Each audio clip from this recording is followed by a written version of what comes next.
Buenos días, hermanos. Empezamos el domingo pasado a considerar este texto tan magnífico en Juan 7, en el que Jesús anuncia una de las grandes promesas del nuevo pacto. En realidad hay dos grandes bendiciones principales que recibimos en el momento que llegamos a Cristo por la fe. Y el apóstol Pedro, en su sermón que predicó en el día de Pentecostés, menciona estos dos dones. A ver si os acordáis de cuáles son estos dos dones.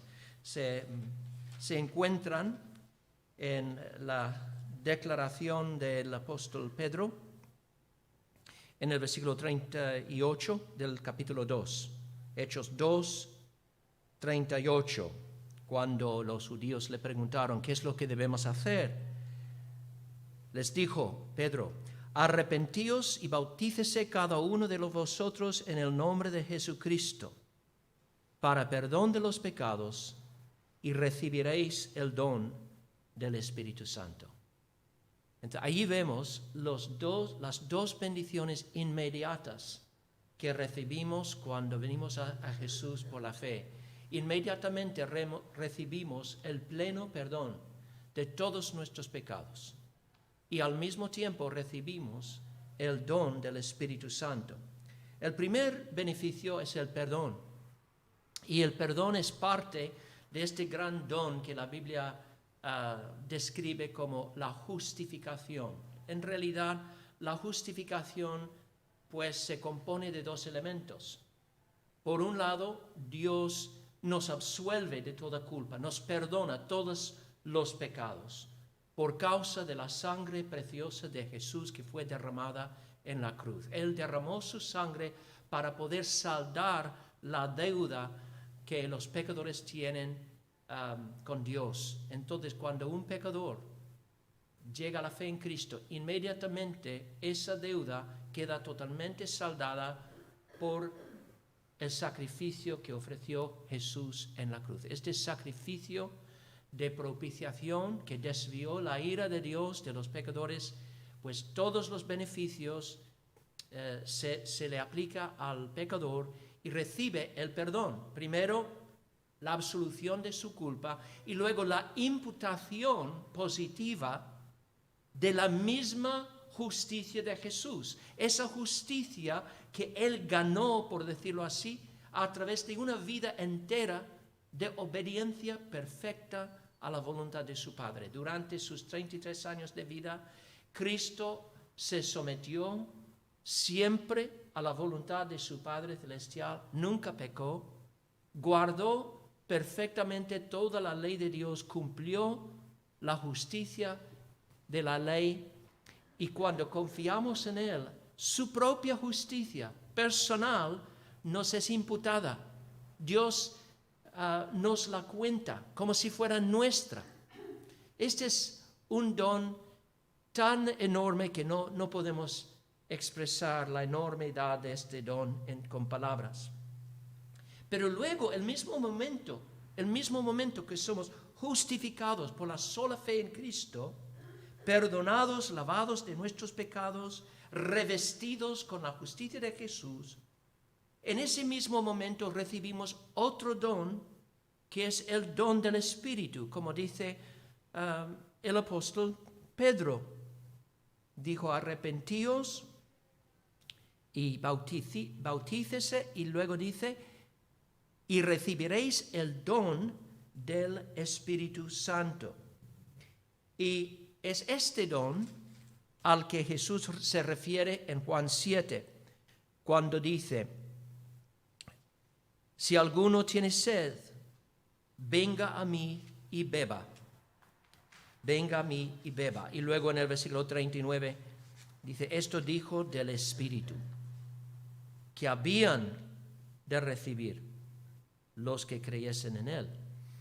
Entonces vamos a considerar tres aspectos de este don del Espíritu en esta mañana, para profundizarnos más en el texto y entender algo de la riqueza de este don, ¿no? Y vamos a ver que es en primer lugar un don totalmente gratuito. Segundo, que es un don que vivifica y refresca, un don vivificador, refrescante. Y en tercer lugar, que es un don escatológico y profético.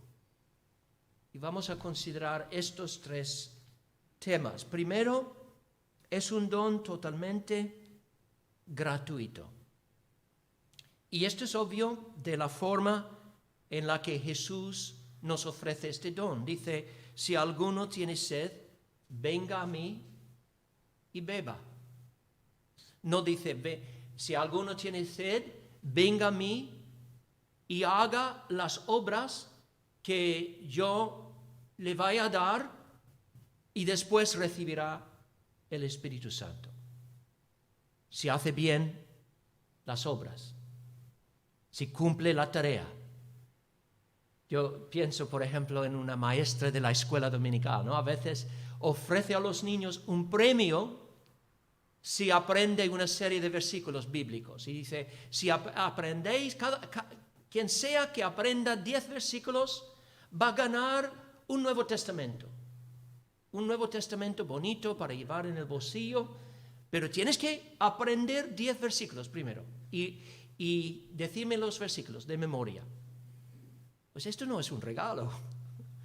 Esto es un premio. Se gana por las obras. Se gana por el esfuerzo, ¿no? De estudiar, de aprender de memoria. Pues el Espíritu Santo no se recibe así, como un premio. Se recibe como un don de pura gracia. No hacemos absolutamente nada para merecer el don del Espíritu. Por eso dice Jesús, lo único que tenemos que hacer es ir a Él. Ven y beba, porque Él es la fuente. Él es la fuente que nos aporta este gran don. Y esto vemos con claridad en el trato que Jesús tuvo con la mujer samaritana, ¿no? Primero le pide agua de beber. No le ofrece dinero por esa agua, le pide agua como un don. Y aunque el texto no lo dice explícitamente, se supone que ella le dio de beber. Entonces Jesús usó este mismo acto de pedirle agua y recibir esa agua gratuitamente como un regalo para enseñarle algo sobre la salvación. Y le dice, si conocieras el don de Dios y quién es el que te dice, dame de beber, tú le pedirías y Él te daría agua. Entonces está diciendo, yo tengo algo que darte gratuitamente. Lo único que tienes que hacer es pedírmelo. Pedírmelo y yo te lo doy.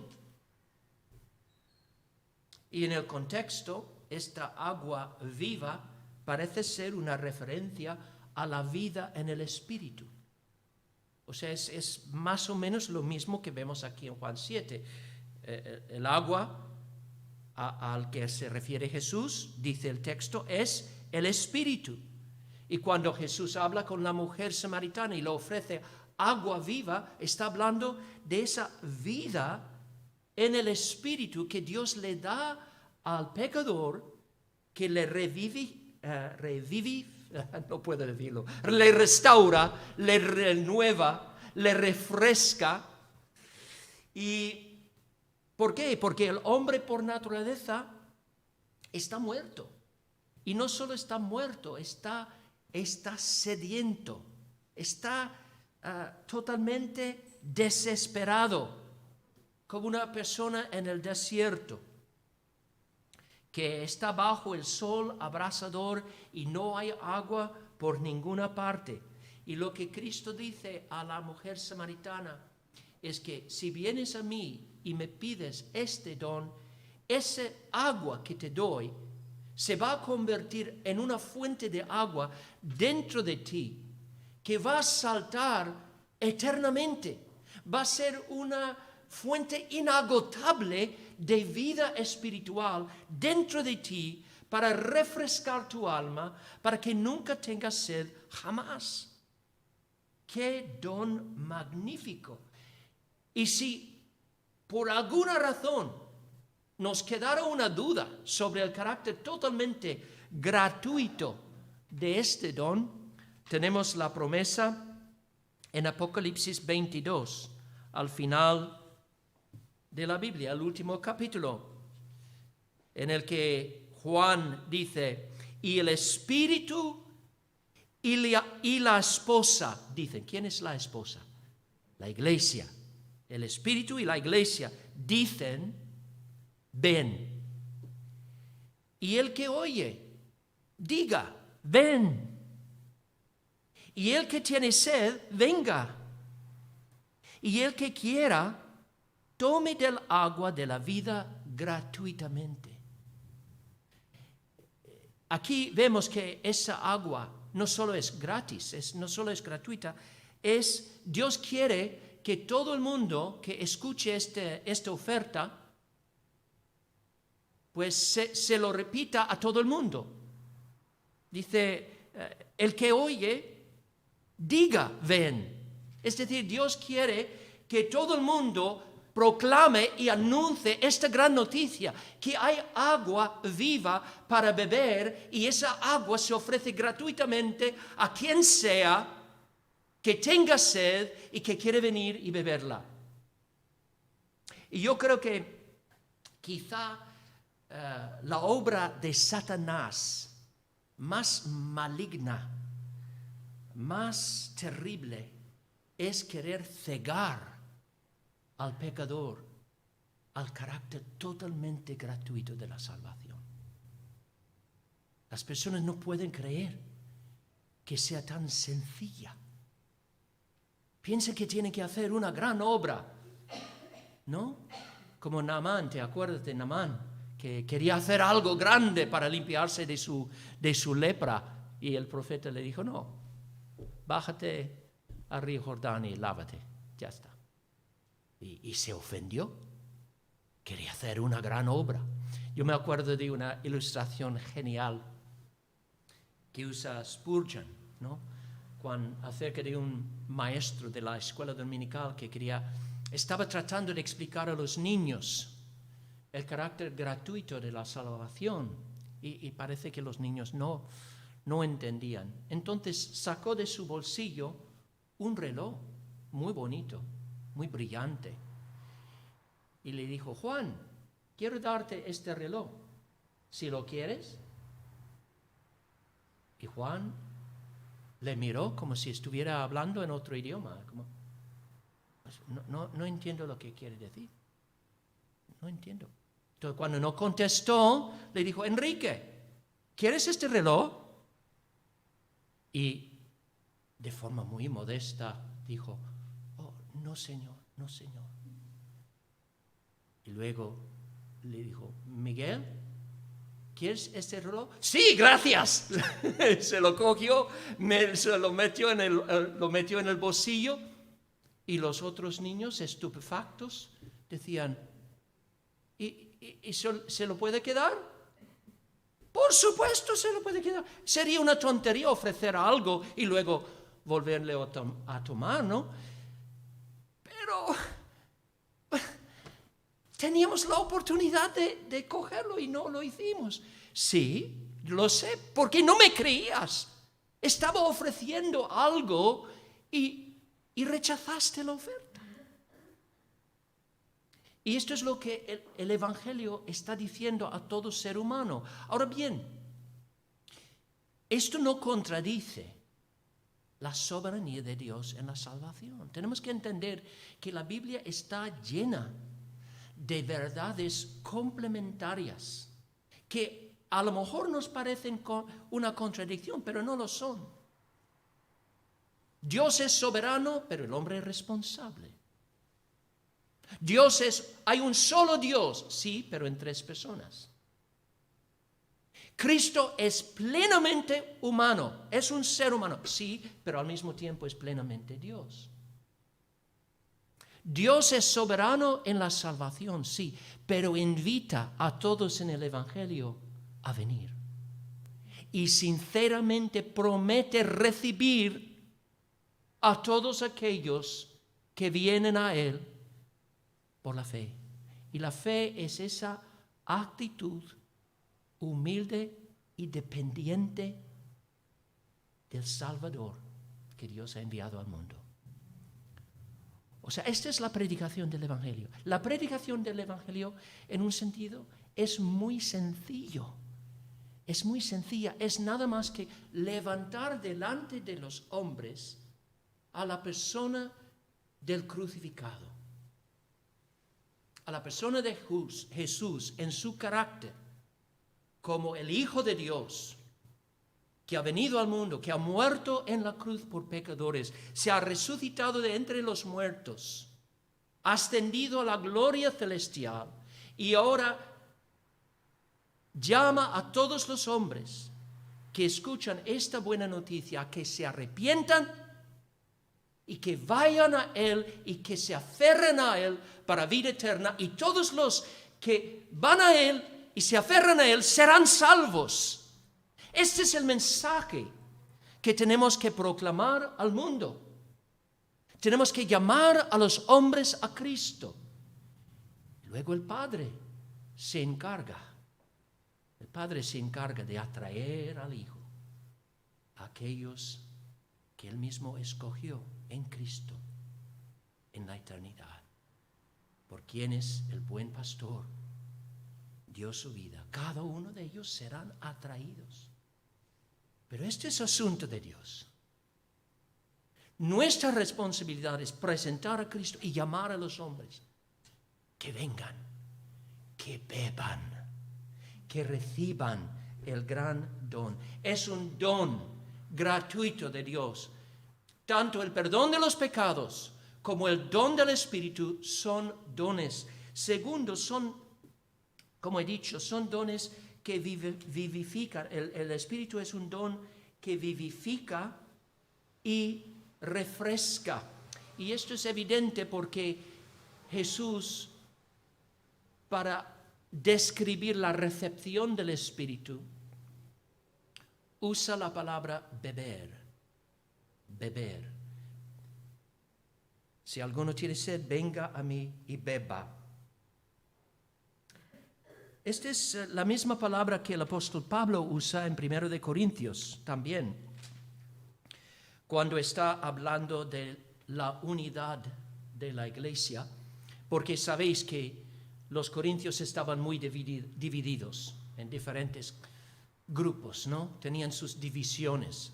Además, había una diversidad de dones entre ellos. Algunos tenían el don de lenguas, el don de profecía, el don de sanidades, diferentes dones, todos que estaban en evidencia en el primer siglo en la iglesia de Corinto, pero estaban perdiendo de vista la unidad del cuerpo, de que hay un solo cuerpo. Entonces, Pablo les recuerda que aunque hay una diversidad de dones, hay un solo Salvador y hay un solo Espíritu. Y dice en el versículo 13, porque por un solo Espíritu fuimos todos bautizados en un cuerpo, sean judíos o griegos, sean esclavos o libres, y a todos se nos dio a beber de un mismo Espíritu. Ahora, vosotros que habéis estudiado un poco de las palabras principales griegas en el Nuevo Testamento, sabéis que la palabra bautizo, que se traduce aquí, bautizados, el significado principal de esta palabra, el significado básico es sumergir, hundir o zambullir.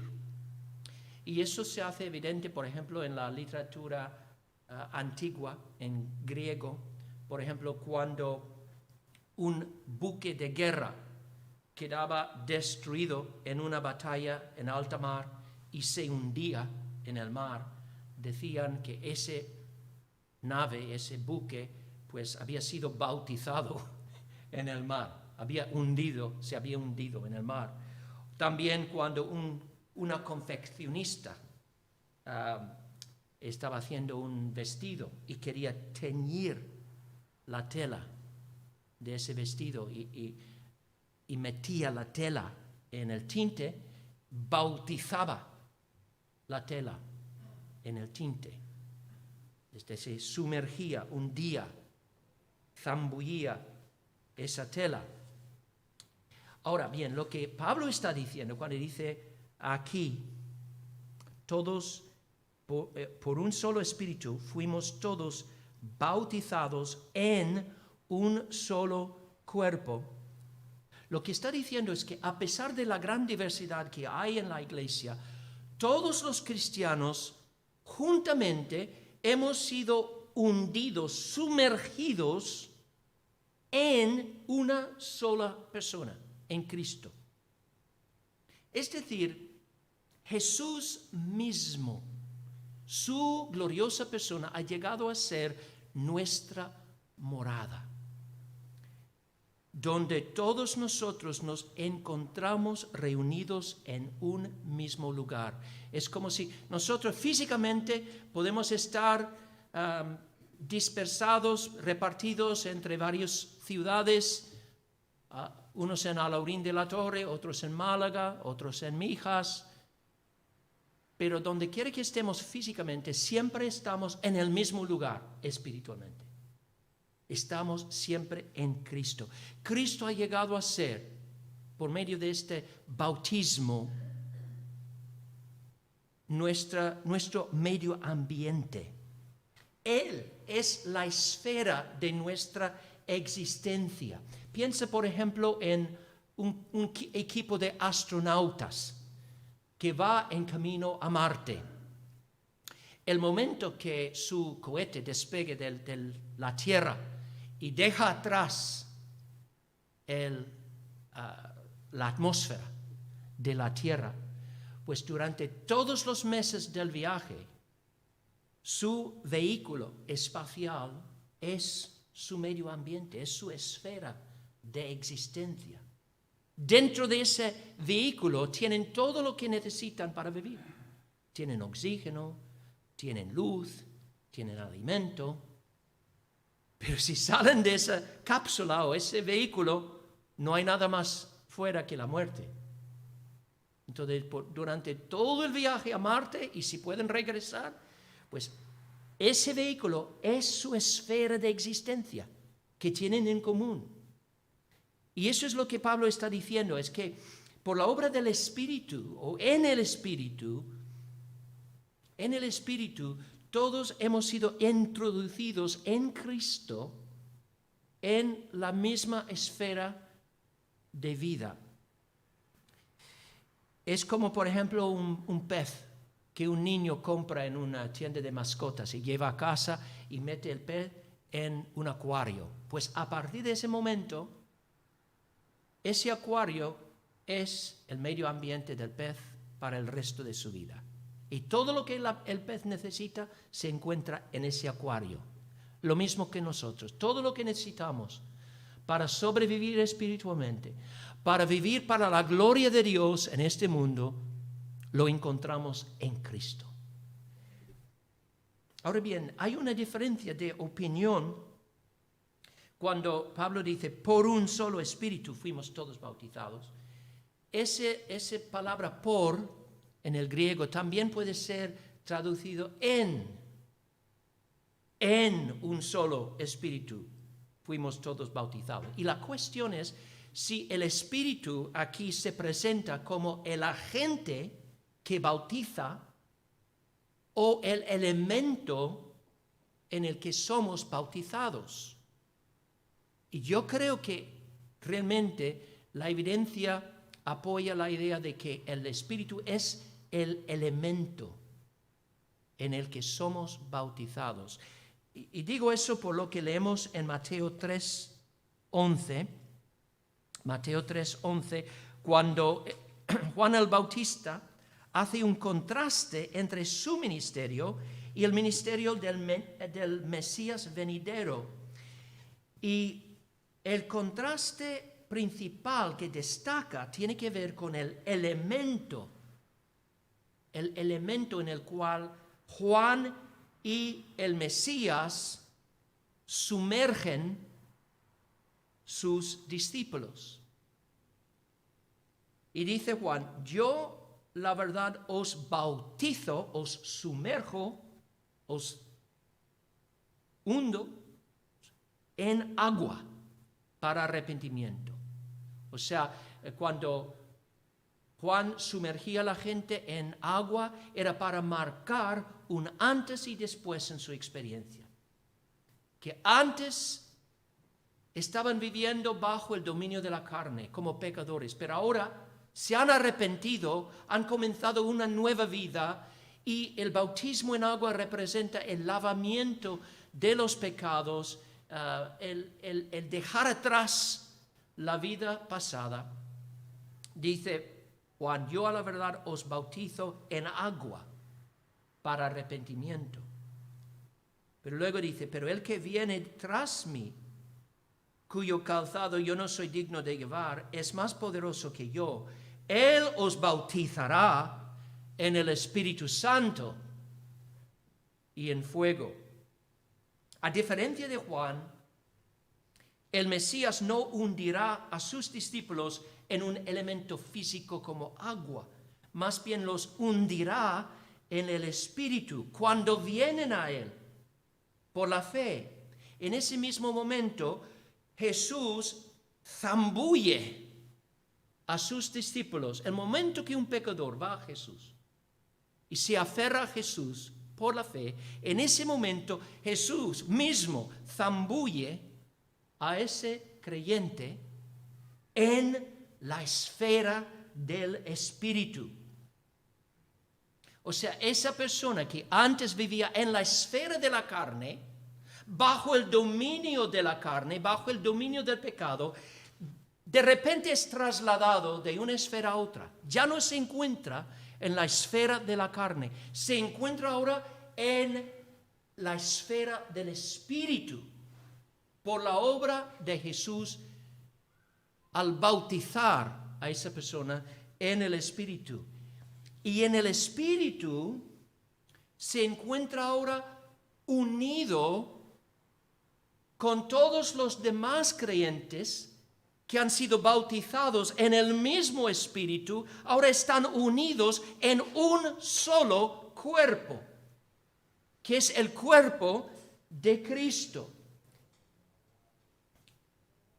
Pero mira otra cosa que dice 1 Corintios 12, porque no quiero que perdáis el hilo. A lo mejor estáis pensando, ¿a dónde voy con todo esto? Es que Pablo usa la misma palabra que usa Jesús en Juan 7. Jesús dice, venga a mí y beba, ¿no? Y fijaos en lo que dice Pablo en 1 Corintios 12, 13, porque en un solo espíritu fuimos todos bautizados en un cuerpo, sean judíos o griegos, sean esclavos o libres, y a todos se nos dio a beber de un mismo espíritu. A todos se nos dio a beber. Entonces, no solamente hemos sido introducidos en la esfera del Espíritu, de modo que el Espíritu nos rodea, nos envuelve, estamos en ese ambiente con el pececito en el acuario, ¿no? En la esfera del acuario, nosotros en la esfera del Espíritu. No solo eso, no es solo hemos sido zambullidos y metidos en la esfera del Espíritu, sino el Espíritu ha entrado en nosotros y nos llena, porque hemos bebido del Espíritu. Piensa otra vez en ese pececito que mencioné, ¿no? Cuando el pez se encuentra en este nuevo ambiente que es el acuario, ¿qué es lo que hace para sobrevivir allí? Bebe. ¿Por qué bebe? Porque del agua saca el oxígeno que necesita para sobrevivir.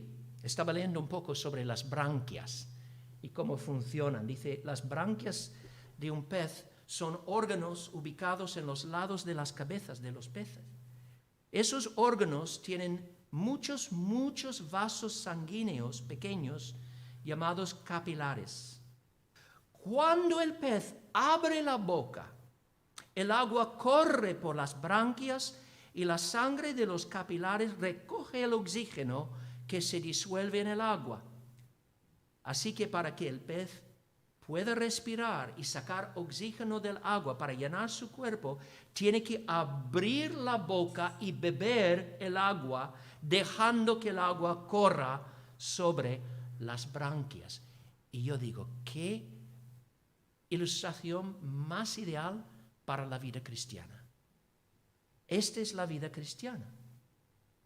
Hemos dicho que cuando vamos a Cristo y nos aferramos a Él por la fe, de repente Él nos zambulle, nos sumerge en la esfera del Espíritu. Y de hecho el Espíritu viene a morar en nosotros. Ya no vivimos en la esfera de la carne sin recursos espirituales, porque estar en la carne, ¿qué significa? El hombre natural está en la carne.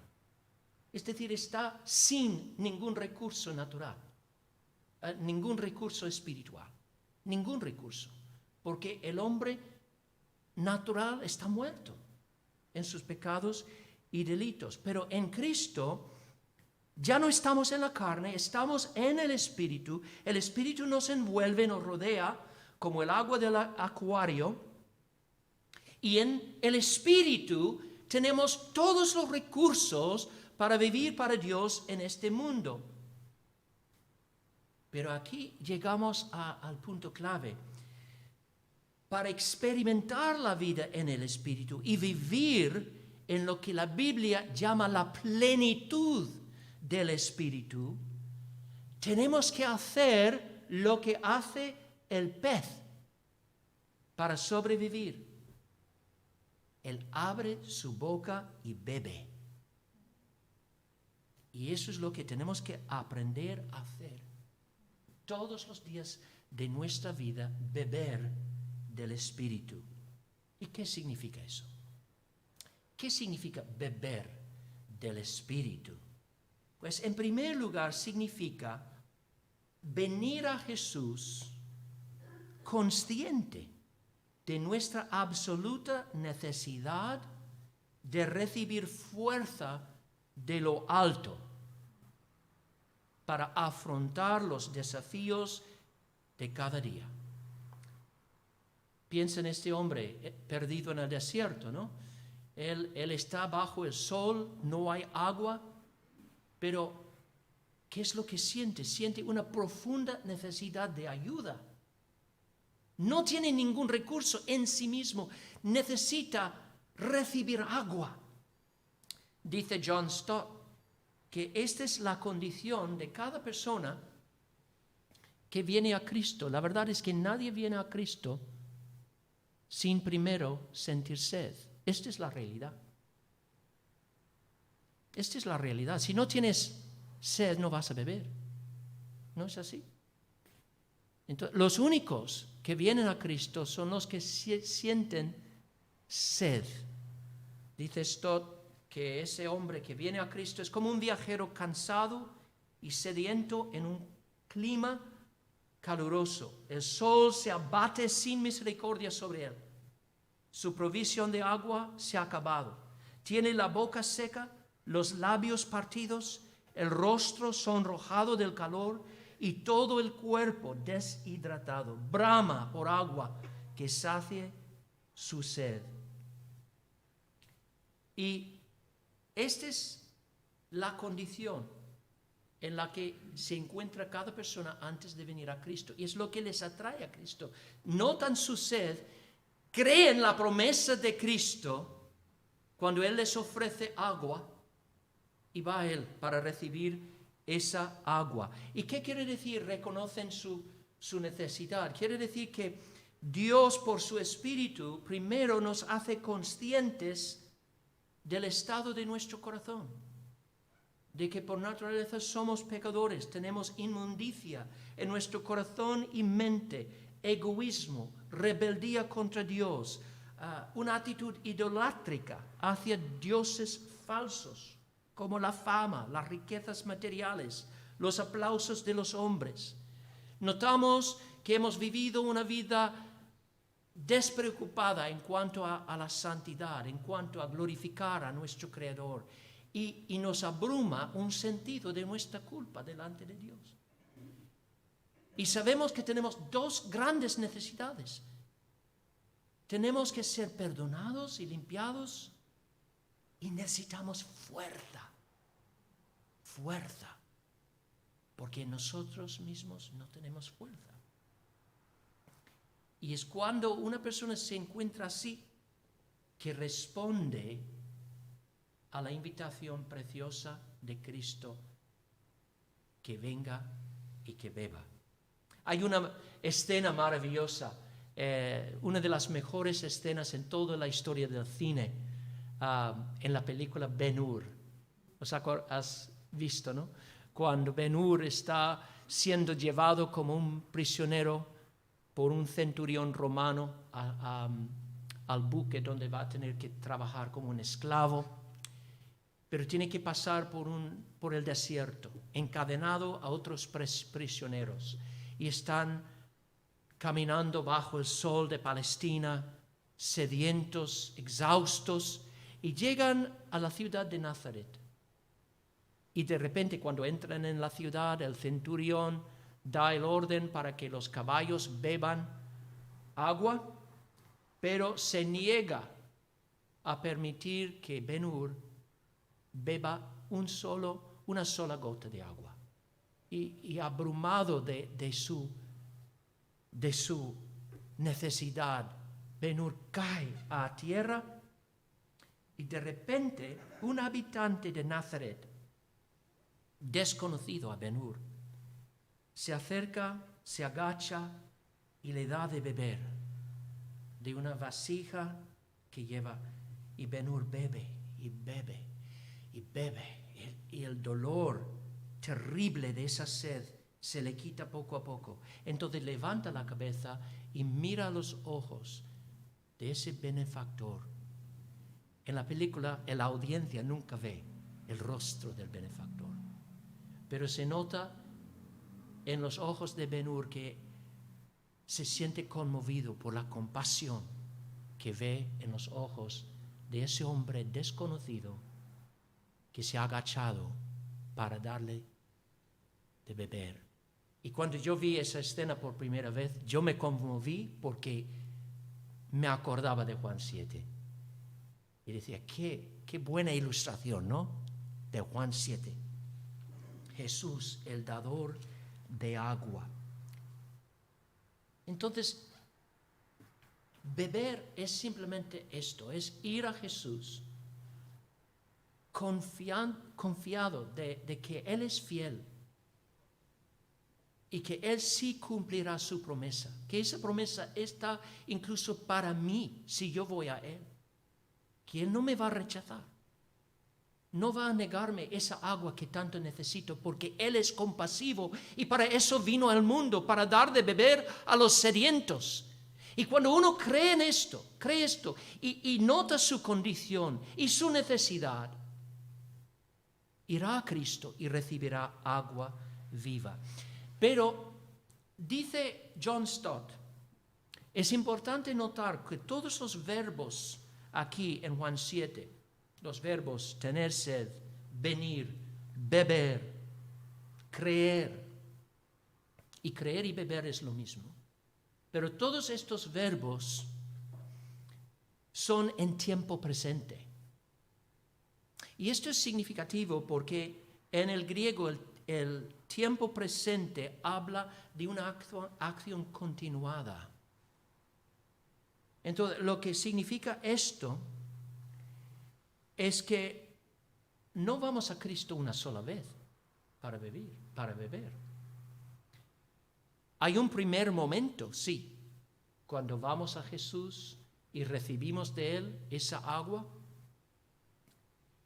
y esa agua se convierte en una fuente de agua dentro de nosotros, pero para seguir bebiendo de esa agua, tenemos que seguir yendo a Jesús.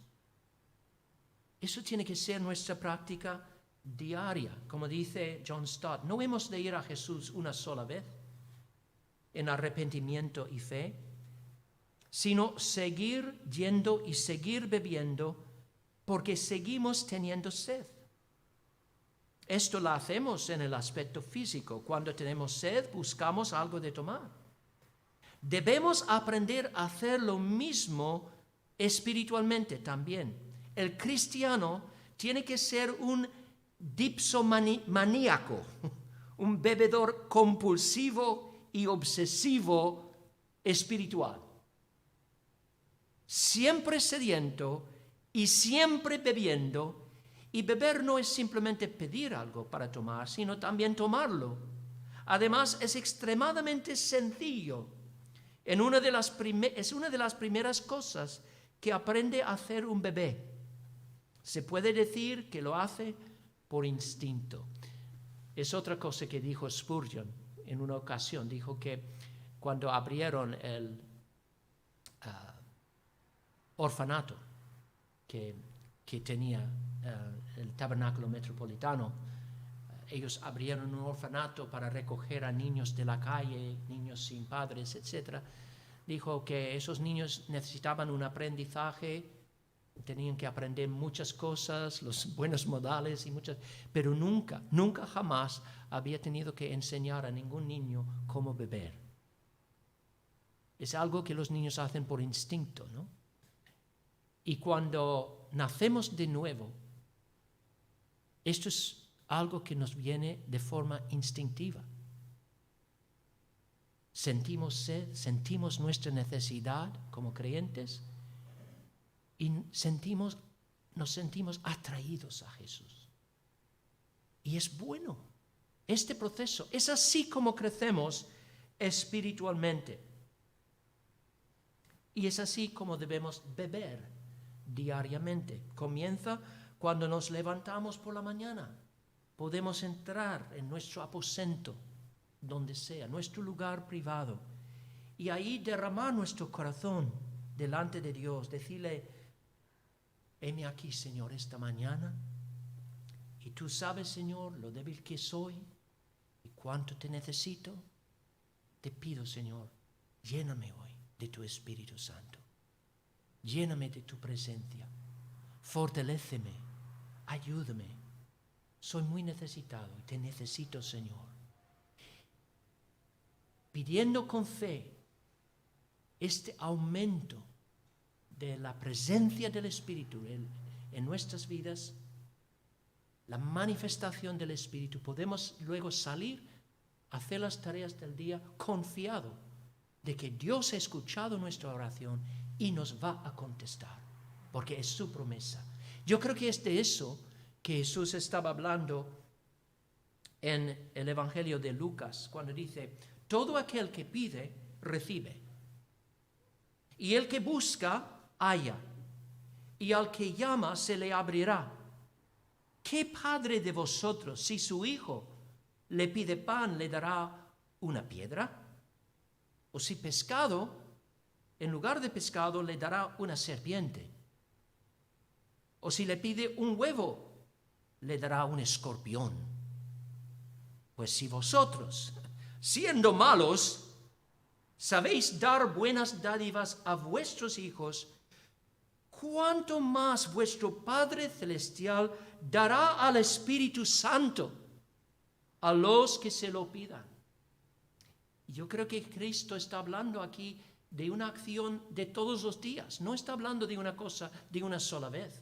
Cuando dice, cuanto más vuestro Padre Celestial dará al Espíritu Santo, lo que está dándonos a entender es que hay una promesa de la provisión constante del Espíritu a los que se lo pidan a Dios en el nombre de Jesús y por los méritos de su sangre.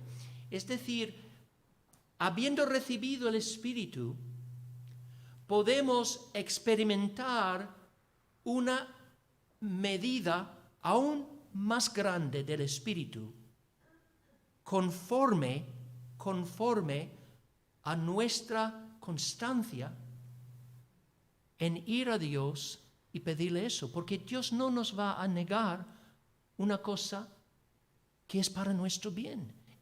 Vuelvo a decir, el gran problema que tenemos en la vida cristiana es nuestra poca fe. No hay una falta de disposición en el Padre para aumentar la medida del Espíritu, la presencia del Espíritu en nuestra vida. Hay una falta en nosotros de pedirlo. Hay una falta de pedir. No tenemos porque no pedimos. Y el día que aprendamos esto, de que podemos ir al Padre todos los días y pedir la gracia necesaria para cada día, y no importa la condición en la que nos encontremos. A lo mejor hemos estado entreteniendo pensamientos impuros, malos. ¿Qué vamos a hacer? Debería hacer unas buenas obras primero, para que tenga derecho de ir al Padre. No hemos aprendido. Tenemos que ir exactamente en el estado en que nos encontremos, porque la disposición del Padre es darnos el Espíritu gratuitamente a los que se lo pidan. Es un don. Hemos visto que es un don gratis, es un don que vivifica y refresca. Y ahora, para terminar, vamos a considerar este aspecto del don del Espíritu. Es un don escatológico y profético. Escatológico y profético. La palabra escatológico, la escatología, tiene que ver con las últimas cosas, o sea, el fin de la historia. Estudiar la escatología es estudiar todo acerca del futuro, de a dónde va la historia, cómo acaba la historia. Y el don del Espíritu es un don escatológico porque es un don asociado con los últimos días y con el reino del Mesías. Es un don asociado con la ascensión de Cristo a la diestra del Padre y el comienzo, la inauguración de su reino celestial sobre todo el mundo. Y esto es lo que dice el apóstol Pedro, ¿no? En su sermón en el día de Pentecostés. Cuando los judíos se acercaron a Pedro y querían saber qué pasaba aquí. ¿Qué es ese estruendo que hemos oído? ¿Qué son esas llamas de fuego que arden sobre las cabezas de los discípulos? ¿Qué son esas lenguas que están hablando? Entonces, Pedro explicó que todo esto venía en cumplimiento de profecía, la profecía de Joel. Dice, mas esto es lo dicho por el profeta Joel, en los postreros días, dice el Señor, derramaré de mi espíritu sobre toda carne, y vuestros hijos y vuestras hijas profetizarán, vuestros jóvenes verán visiones, y vuestros ancianos soñarán sueños, y de cierto sobre mis siervos y sobre mis siervas en aquellos días derramaré de mi espíritu. Este es un don que fue profetizado de antemano en conexión con los últimos días, los días del reino mesiánico. Y por eso, al final de este sermón, Pedro dice, a este Jesús resucitó Dios, de lo cual todos nosotros somos testigos. Así que exaltado por la diestra de Dios y habiendo recibido del Padre la promesa del Espíritu, ha derramado esto que vosotros veis y oís. Está diciendo, mira, este don ha venido en cumplimiento de profecía porque Cristo es el Mesías, Él ha ascendido al cielo y ha sido entronizado como el Hijo de David, el verdadero Mesías, está reinando actualmente desde su trono en el cielo a la diestra del Padre y ha recibido del Padre la promesa del Espíritu como galardón de su obra, ya que Cristo sufrió en la cruz amargamente para conseguir la salvación de los pecadores. Ahora Él ha recibido como parte de su galardón la promesa del Espíritu. Quiere decir el poder de derramar sobre toda carne, es decir, toda la humanidad, todos los pueblos, las naciones, las lenguas, el don del Espíritu. Entonces hay un sentido muy importante en el cual el don del Espíritu no podía ser dado a la humanidad en su plenitud mientras que Jesús aún no había completado la obra de redención. O sea, primero Jesús tenía que llevar a cabo la obra de redención y después recibiría la promesa del Espíritu para derramar sobre toda la humanidad. Y esto es lo que dice también Juan cuando está identificando este don como el don del Espíritu. Dice, esto dijo del Espíritu que habían de recibir los que creyesen en Él, pues aún no había venido el Espíritu Santo, porque Jesús no había sido aún glorificado. Y claro, este texto ha dejado a muchos creyentes perplejos, porque dicen, entonces el Espíritu Santo no obraba en el Antiguo Testamento. ¿El Espíritu Santo no obraba en la vida de los discípulos antes del día de Pentecostés? ¿No tenían ninguna experiencia del Espíritu en su vida? Pues la respuesta a todas estas preguntas tiene que ser no. No, obviamente el Espíritu sí obraba, tanto en los creyentes del Antiguo Testamento como en los discípulos de Jesús antes del día de Pentecostés. Digo eso por una razón muy sencilla. Los santos del Antiguo Testamento y los discípulos de Jesús se habían arrepentido de verdad y habían confiado en Jesús de verdad. Y la Biblia enseña que tanto el arrepentimiento como la fe son dones de Dios, que Él produce en el corazón del ser humano por la obra del Espíritu. Entonces el Espíritu sí fue activo durante todo el Antiguo Testamento. Hizo muchas obras. Regeneraba a pecadores muertos en sus pecados y delitos. Dotaba a los profetas con el poder de profetizar, de escribir las Escrituras. Fueron movidos, impulsados por el Espíritu para escribir. Hacían grandes obras. Elías hacía milagros por el Espíritu. El Espíritu estaba activo en el Antiguo Testamento. También por el Espíritu ellos clamaban a Dios. ¿Qué es lo que David oró en el Salmo 51 después de su pecado con Betsabé? Cuando se arrepintió, dijo, no me eches delante de ti y no quites de mí tu Santo Espíritu. David era muy consciente de la obra del Espíritu en su vida. Así que cuando Juan dice, no había venido el Espíritu, no está hablando en términos absolutos, sino relativos o comparativos.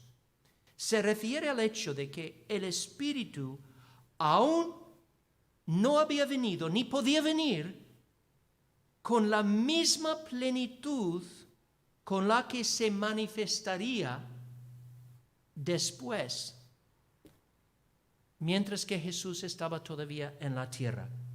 El ministerio del Espíritu era muy real, pero lo que Juan quiere darnos a entender es que había una mayor plenitud del Espíritu. Una mayor plenitud del Espíritu que Dios iba a dar a su pueblo bajo el nuevo pacto. Y esa mayor plenitud se asocia con la mayor revelación que tenemos ahora que Cristo ha venido del mundo. Porque ahora comprendemos el plan de Dios. Comprendemos que todo el sistema, por ejemplo, de sacrificios bajo el antiguo pacto era una mera sombra, señalando a Cristo. Ahora entendemos que el plan de Dios desde la eternidad era enviar a su propio Hijo para morir como sustituto en el lugar de los pecadores, llevar sobre sí la culpa y la condenación, ser recibido en la gloria y de allí llevar a cabo una misión universal en toda la tierra de sacar a las almas del dominio de Satanás e introducirlos en el reino de Dios. Ahora vemos la panorama del plan de Dios y en conexión con ese panorama que solo era visible después de la crucifixión, la resurrección, la ascensión. Ahora la iglesia estaba preparada para recibir esa mayor plenitud del Espíritu para poder llevar a cabo la misión que tenía, la gran comisión. En otras palabras, el Espíritu de Dios tenía ciertos ministerios distintivos del Nuevo Testamento que iba a hacer. Y esos ministerios no podían comenzar hasta que Cristo había completado la obra de redención. Pero cuando se cumplió todo, cuando ascendió al cielo, recibió del Padre esta promesa del Espíritu, entonces ahora podía inaugurar esta nueva época y a través del don del Espíritu, esa mayor plenitud del Espíritu, podría fortalecer a su pueblo, iluminarlos para que vieran la gloria celestial de su Señor, para poder dar testimonio con la unción de lo alto. Con fuerza sobrenatural podían salir y dar testimonio y ministrar unos a otros con los dones que Dios les iba a dar por el Espíritu. Así que dice John Stott, el Espíritu no era dado aún. Eso no significa que no existiese o que estuviera inactivo, sino que aún no había sido derramado con plenitud pentecostal en ríos de agua viva. De manera que es la plenitud del Espíritu Santo la que sacia la sed del viajero fatigado e irriga la tierra abrasada.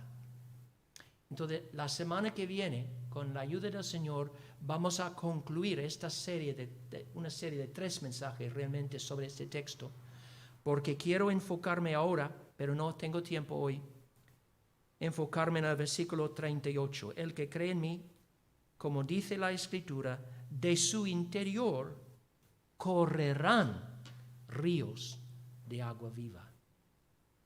Como creyentes vamos a Cristo para beber. Pero habiendo bebido, ¿qué pasa? Esa fuente en nosotros se convierte en ríos de agua viva que corren del interior para regar, para traer vida a otros. Esta es la gran tarea, el gran privilegio que tiene la iglesia del Señor. Oh, qué agradecidos, hermanos, debemos sentirnos tan bendecidos, tan agradecidos por vivir a este lado de la cruz. Realmente, los santos en el Antiguo Testamento eran muy bendecidos por el Señor. Pero a veces no nos damos cuenta de la grandeza del privilegio de vivir ahora, en los días del nuevo pacto. Tenemos mayor libertad que los santos de la antigüedad y tenemos una mayor plenitud del Espíritu disponible, porque el Espíritu ha venido para dar unción a la iglesia del Señor para el ministerio que nos toca a cada uno en su propia esfera. No vas a poder servir a Dios en tu propia fuerza, esto está claro. Pero Dios ha hecho una provisión para ti y es ese don del Espíritu. El Espíritu ya mora en cada creyente y lo único que tenemos que hacer es aprender a beber, a ir a Jesús todos los días, ir al Padre en el nombre de Jesús, quizá mejor dicho, ir al Padre en el nombre de Jesús y decir: Padre, lléname hoy, fortaléceme hoy con este gran don que me has dado, el don del Espíritu. Amén.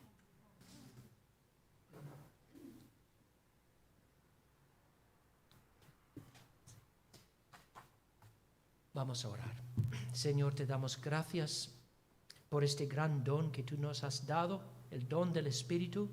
Gracias por habernos bautizado en un solo cuerpo, en el Espíritu de Cristo, que tenemos el Espíritu morando en nosotros. Ayúdanos a aprender a andar en el Espíritu cada día, a huir de cualquier pensamiento, cualquier acción que pueda entristecer al Espíritu, apagar el Espíritu. Señor, ayúdanos a aprender todos los días a venir delante de ti con esta sencillez, la sencillez de un niño que sabe que tiene sed y necesita beber. Y ayúdanos a pedir con esta sencillez, esta humildad y esta confianza que tú nos des de beber. Señor, santifícanos por la presencia de tu Espíritu en nuestras vidas. Ayúdanos a crecer cada día para que podamos asemejarnos más y más a nuestro Señor y así glorificarle en este mundo. Te lo pedimos en el nombre de Jesús. Amén.